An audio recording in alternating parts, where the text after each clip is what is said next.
விடுதலை புலிகளை மானசீகமாக போற்றுகிற லட்சோப லட்ச தமிழர்கள் நாம் இருந்தும் அதை குறித்து ஒரு படத்தை இந்த தமிழ்நாட்டில் தமிழ் மண்ணில் ஒன்றிய பாசிச பாரதிய ஜனதா அரசு என்று நாம் சொல்லுகிற அந்த அரசு சென்சார் அனுமதித்ததை இந்த நாட்டில் இருக்கிற திரையரங்கு முதலாளிகள் இங்கு இந்த படத்தை நாங்கள் ஓடவிட மாட்டோம் என்று அனுமதி மறுத்திருக்கிறார். இதற்கு நம்முடைய கண்டனத்தை பதிவு செய்ய வேண்டும். நம்ம வாழ்றது தமிழ்நாடு, நம்மளை ஆள்றது தமிழ்நாடு அரசாங்கம்.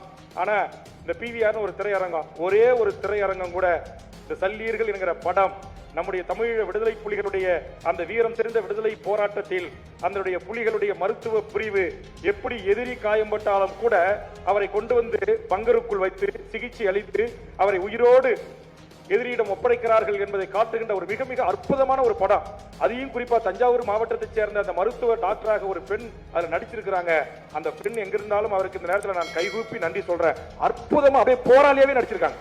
தமிழ் சமூகம் உலக தமிழர்களும் தெரிந்து கொள்வதற்கு அவருடைய மருத்துவ கட்டமைப்பு எப்படி பணியாற்றியது, அந்த தமிழக தேசிய தலைவன் என்று சொல்லக்கூடிய மேதக வேலுப்பிள்ளை பிரபாகரன் என்கிற அந்த தலைவன் அந்த இயக்கத்தின் போராளிகளை எப்படி வழிநடத்தினான், எப்படி ஒழுங்கமைத்தான், அப்படி மெய் சிலிர்க்கிறது. அப்படியேப்பட்ட ஒரு படைப்பு.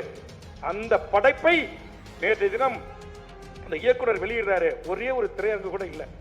நான் கூட நேற்று கடுமையான கண்டன அறிக்கை கொடுத்தேன்.